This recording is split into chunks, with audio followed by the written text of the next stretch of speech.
Hello, and welcome to another episode of Spoken Voices. We hope everyone is okay. We hope everyone is healthy and doing fine.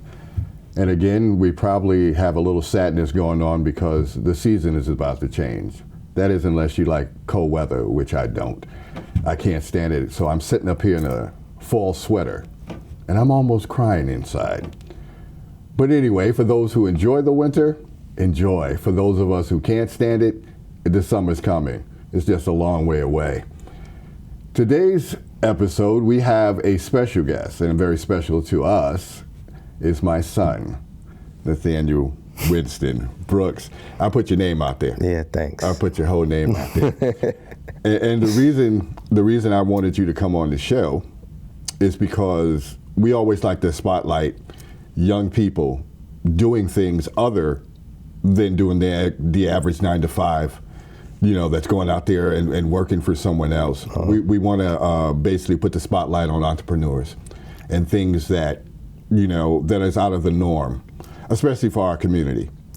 So that's why I wanted you here, and besides the fact you're my son, and I wanted to talk to you anyway. Yeah. This is going to be fun, son. Now I'm about to say this should be interesting. It should be. It should be. So why don't you tell the people who you are and what you do? All right. So again, my name is Nathaniel Brooks.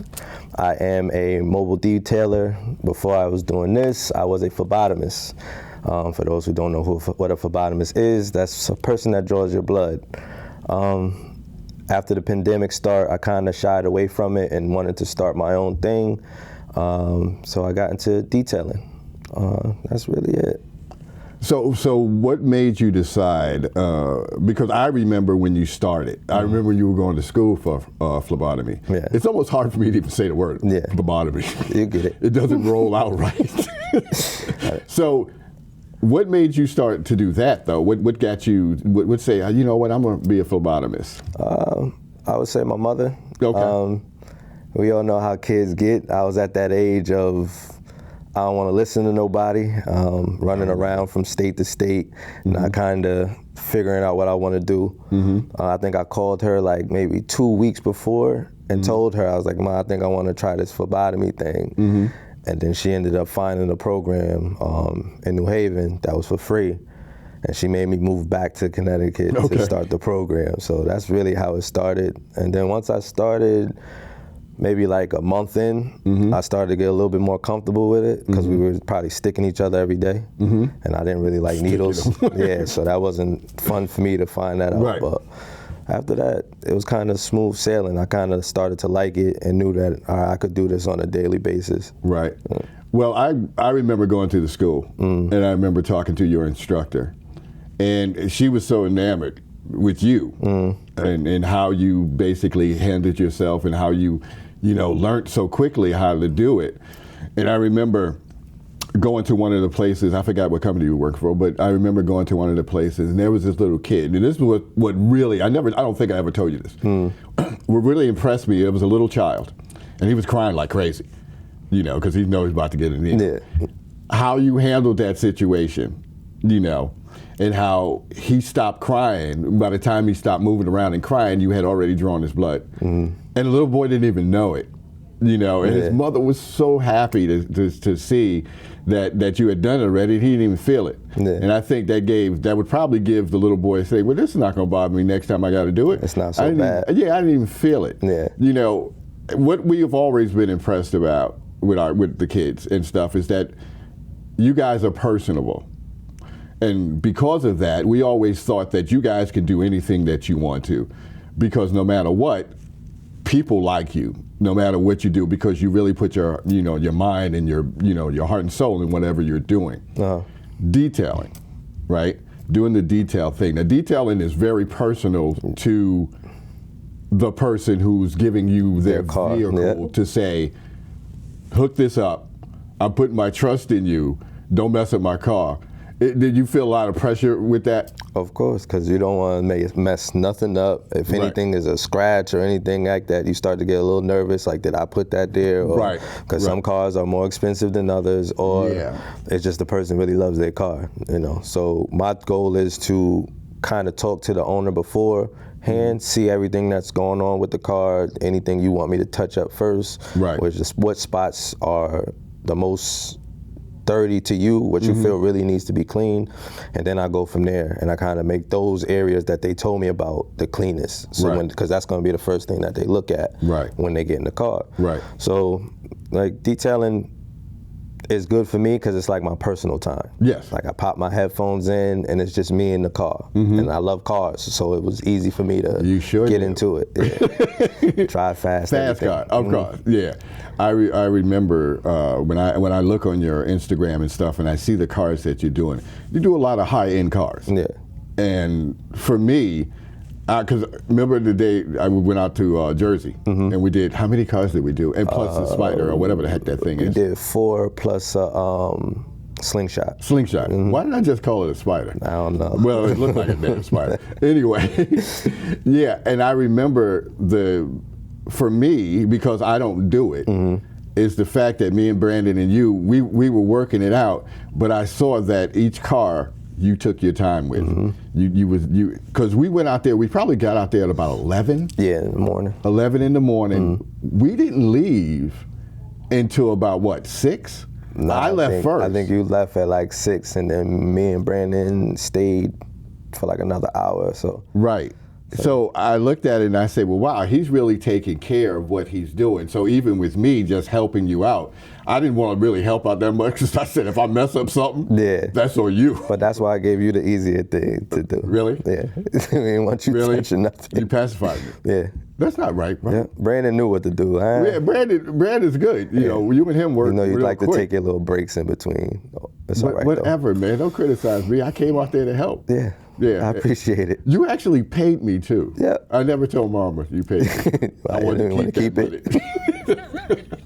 That's cool. But it's good, and I look at the cars, and I look at the ability to change a car that looks totally horrible. You know, I mean, they got stuff and gum and all kinds of things because kids will mess up a car. Oh yes. And if you got little kids, yeah, I know you know. My granddaughter's doing number on your car. Yep. To be able to go in there and transform something. For me, I can see, like most people realize, well, my God, I got my car back. This person just transformed this. This almost looks like when I bought it, right?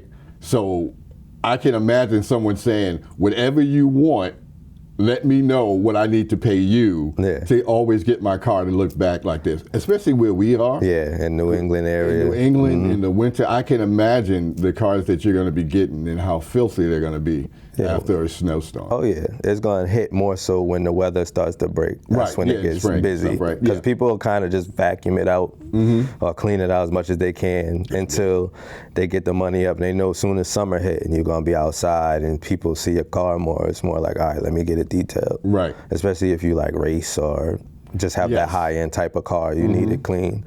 And you're not just in Connecticut. No. You do I go from here to Jersey. Here to Jersey, Here to Jersey. Okay. You know Jersey Park because we was there, but yeah.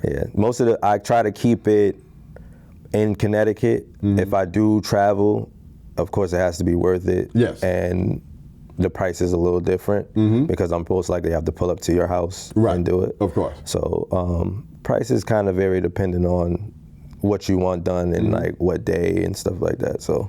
And I can basically, you know, testify that it's not easy. No. It's not an easy thing. And it's easier, it would be easy for someone to say, I'm going to take my car to a car wash, right? But if you love your car, if you like your car, and you see what it looks like when you go to a car wash, right? And what it looks like when you detail a car. Yeah.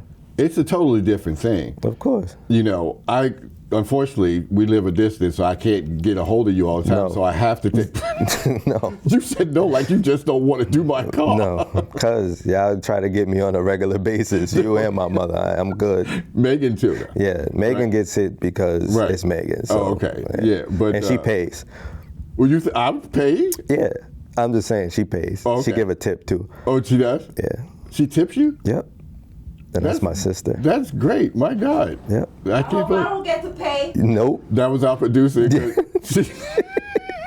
Apparently, she don't have to pay, but I do. But that's all right. But I'll be doing the payment anyway. You might have to help me with your own car. Oh, yeah. No. Plus labor? Yeah. Oh, that is... Bonding. we've bonded for 30-something years. more bonding. You've always been at my hip. Yeah, it's more bonding. More You're gonna bonding? chill. Oh, Just my don't talk God. too much. But the thing is, what I was trying to say, right, I got sidetracked, is that you see the difference between a automatic thing where you go through and the brush, these big heavy brushes hitting your car, as opposed to somebody taking the time to detail your car. And now there's a difference between getting a car wash and getting your car detailed. You know, I don't know if a lot of people understand that. It's a big difference. Yes, it's a lot more tedious. Yeah. With detailing, we pay attention to the little things, like the vents, the when you're looking at somebody's rims, or if you're looking at the windows, you're looking at scratches, you're looking at why the door panel isn't shining like it should shine. Every little detail, if you really detail cars, you're looking at everything. Right. And I know a good couple people in Connecticut that are good detailers also. But I just started to do it more so because I remember doing it when we was down in North Carolina. Right.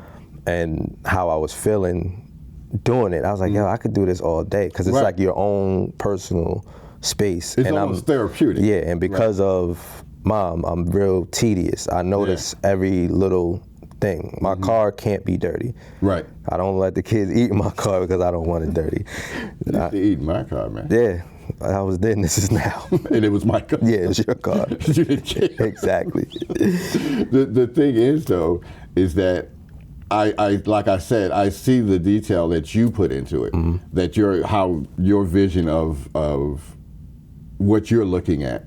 And I know when the people come back and get their car, they also see what you've done. And I always say that if you get somebody to do something really good to your thing, you're going to tell other people. Yeah. You're going to tell other people, which is the best form of advertising, as opposed to spending thousands of dollars on billboards, stuff in magazines or papers or whatever.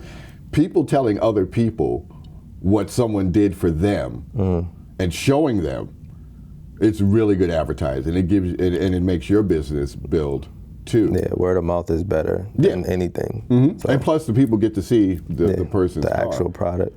But that's not all you're doing. No. That's not all you're doing. What did you call me the other day? A Renaissance man? Yeah. You're following right behind me, right? You're into music. Yep. You're into music. What's the name of the? So our music label is called Loyalty Over Blood. And it's me and my brother. L.O.B. Yep, L.O.B. Something we decided to do, spur of the moment. He kind of started it off, and then I got into the studio with him, and I fell in love with it. Yeah, I got that studio bug. So, you know me, I've always been into music anyway. Oh, no doubt. So now it's more of a way to just let out stuff, and it feels right. So we started doing it more and more now. Is it because it's music, and because I have always emphasized with the music I listened to when you guys were little, it was a variety of music. Everything. Yeah, it was everything. It was everything. A lot of emphasis on jazz, of course, and then R&B and old R&B and stuff like that. Do you find that that's your passion? Do you find the passion in that to be able? Because I always looked at singing but especially rap and stuff like that as an expression of yourself. It's being able to. It's like sitting down with a counselor, sitting down with a psychiatrist or something. You're letting everything out in your music. It's therapeutic. Yeah. It's real therapeutic. Like it helps a lot. You know how I am. Yeah, definitely. Anger sometimes get the best of you. You don't know how to control it. So this is helping me figure that part of it out. Like, all right, sometimes when I do get angry, I'd rather go out and write something like that, or go detail a car. And those two things are what help me relax and focus back up on everything I need to do as far as me. Right. Like that's what helps. Which is the best thing when you start thinking about the therapy that you need, you know. Because I always say, man, I tell y'all constantly, if you can't be right, you can't make anybody else right. You can't be happy with anyone else. I find that when I listen to your music, and I'm amazed that I never knew you guys had it, you or Brandon had it in you to do it. I never saw y'all sit down and write anything. Nothing. Right? And I think neither one of us. I know that school, right? And I can understand this. And I know as when you're a kid and as a parent, I used to be I was almost a tyrant when it came to school. You got to do this, you got to do that. And that's a father's and mother's responsibility to make sure you get through school. I learned something very early on in my life, right? Went to college, right? Saw that after 2 years, this is doing nothing for me. This is absolutely doing nothing for me. I wanted to be a social worker. Yeah, I know. Right? I wanted to be a social worker. So that was my major, sociology. I went to school for 2 years and didn't take any of it. Didn't have anything pertaining to, right? Sociology, right? I left. And I said, this is crazy. I'd rather get a 9-to-5 and work, make money, as opposed to wasting my time here. What I noticed, my kids did the same thing. The exact same thing. The exact same thing, right? It's always 2 years, which is cool. A year and a half. A year and a half. Year and a half, right? Because I think that gives you an idea of like, while you're there for that year and a half or 2 years, you kind of realize this ain't for me or this is for me. Yeah. And to be totally honest, I'm glad it wasn't for y'all because it would have cost you guys so much money. And student loans and stuff like that. It still did. Yeah, and at the end of the day, you're not doing anything that pertains to it.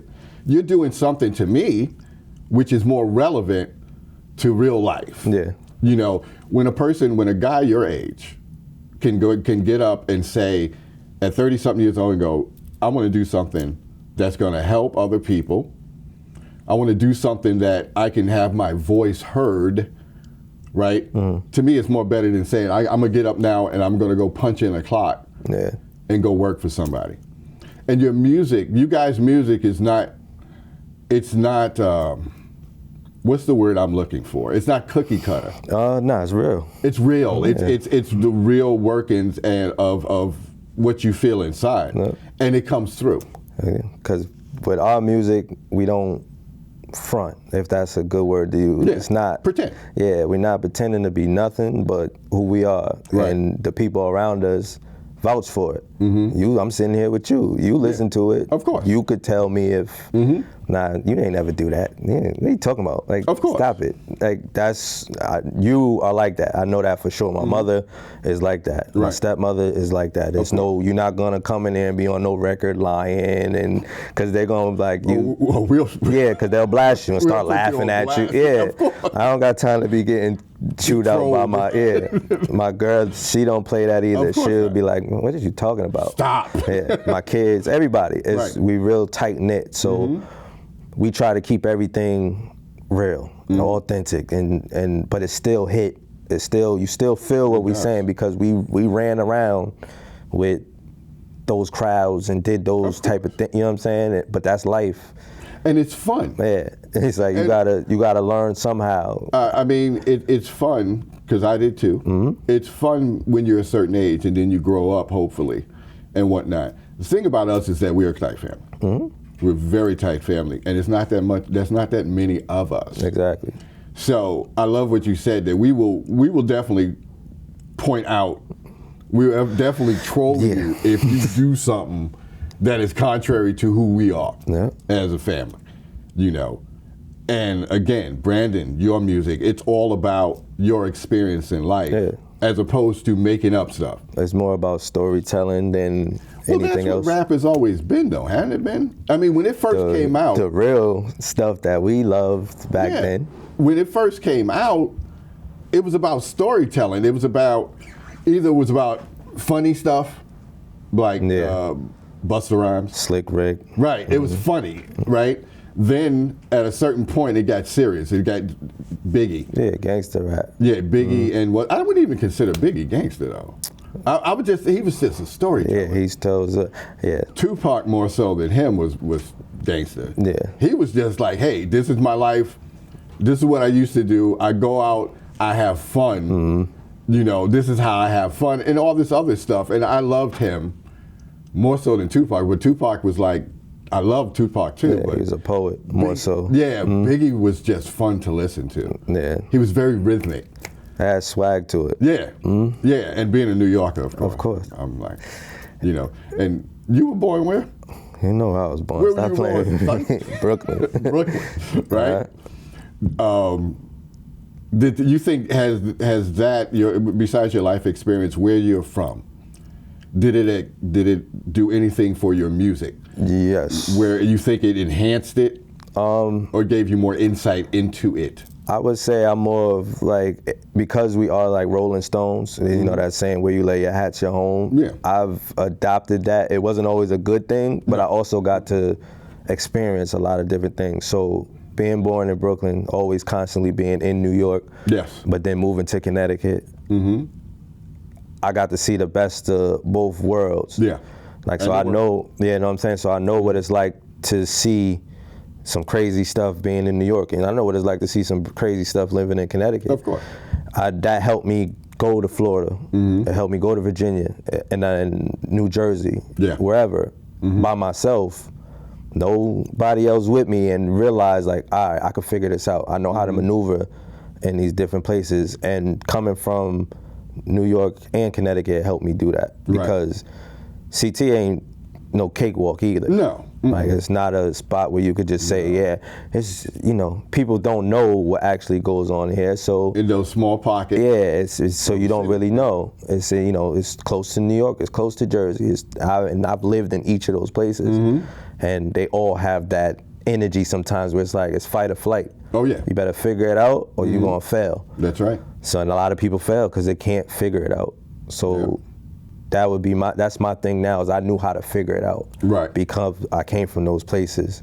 I had my moms and stuff like that. So it helped a lot coming, especially that New York energy. I've always had it. Yeah. People forget that I'm from both places because I live in both areas, but my swag, my demeanor is New York. Yeah. Always. So is mine. Yeah. Because that's where I'm from. And to me, I always told you guys, I said, if you don't, when you get older, if you don't take the time to either visit New York a lot, and even better if you live in New York.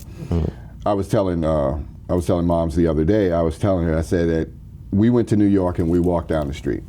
We walked from 42nd Street, I know you think it's crazy, from 42nd to Grand Central all the way down to World Trade. And as we were walking through Tribeca, Soho, right, I looked at Mom and said, yo, this is the United States. This is the United States, because you saw everything, every race, every color, every sexual orientation, everything together. Nobody was fighting, nobody was looking at anybody, oh my God, right? Yeah. New York is New York, I think Boston, I think New Haven, because of Yale University. Of course. Right, it's one of the few places, L.A. And whatnot, in Miami, right? Those pockets are what true Americana is. I think that if you look, and this pertains to your music too, if you look middle America, right, they say that that's the real America. No, it's not. No, it's not, because it's not diverse enough. Yeah, it's not enough diversity in a lot of these places. Right. Our area, the tri-states, right, Florida, L.A., that is the true image of what America is.